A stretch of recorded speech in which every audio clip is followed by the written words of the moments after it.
Arizona Genomics Institute was founded about 5.5 years ago when I moved here from Clemson University, and it's focused on the structural and functional and evolutionary genomics of crop plants. My lab was the first lab in the world to develop back libraries for crop plants back in '94, and we've continued doing this ever since we've started this. And so we not only make these libraries, we also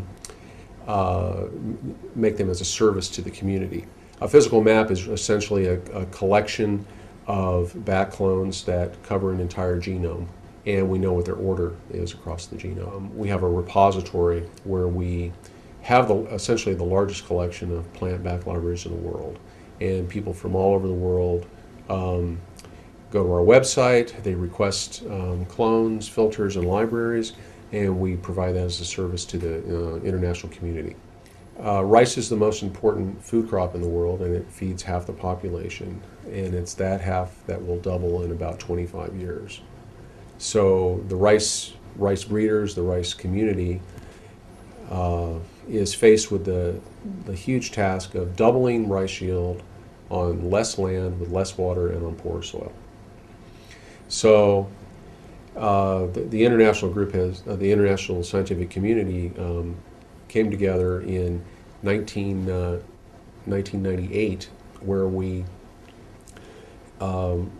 said we need to, as a first step towards helping to solve such a problem on a global scale, would be to generate a complete finished genome sequence of the rice genome.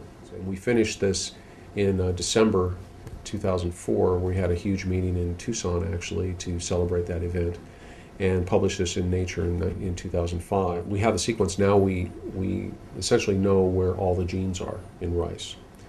And what we want to do now is try to understand how these genes work in concert to solve problems, or how they can respond to different disease conditions, different environmental conditions, too much water, too little water, and on poorer soils. So you can take essentially a plant and treat it in a normal way, kind of what we call wild type, and then stress this plant under drought conditions, and then look at all the genes and find out which genes are responding to, are involved in the drought response, for example. And then we can identify which genes are at key bottleneck points, and then hopefully we can try to modify those genes either by traditional methods or through biotechnology to enhance those or remove those bottlenecks so that a plant can become more drought resistant. Humans have modified plants for thousands of years through traditional breeding methods. That's one reason why we're trying to look at the wild relatives of rice, because it's a little more, it's easier to understand, maybe easier to accept. So this global picture about feeding the world, things like that really came out of just being involved in the Rice Genome Sequencing Project. It's an international food, so we spent many months overseas in China, in Japan, and developing relationships with the Asian scientists and just learning how important rice is. The advantage of being in Arizona, the University of Arizona, is a huge advantage. As I said before, I moved here about 6 years ago, and I was in more of a teaching school than a research school. And by being recruited here, I was able to surround myself with the best people in the world. The whole university actually is very collegial, and I've really enjoyed that.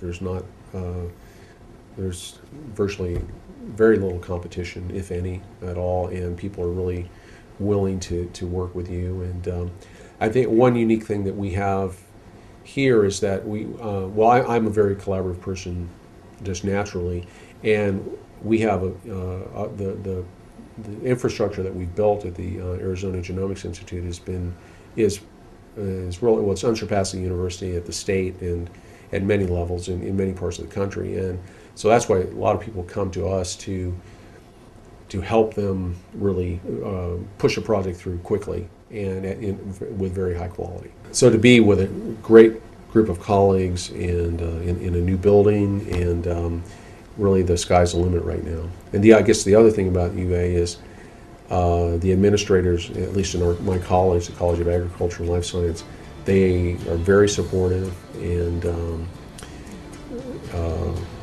they basically deliver on every promise. And so there's a really good level of trust here.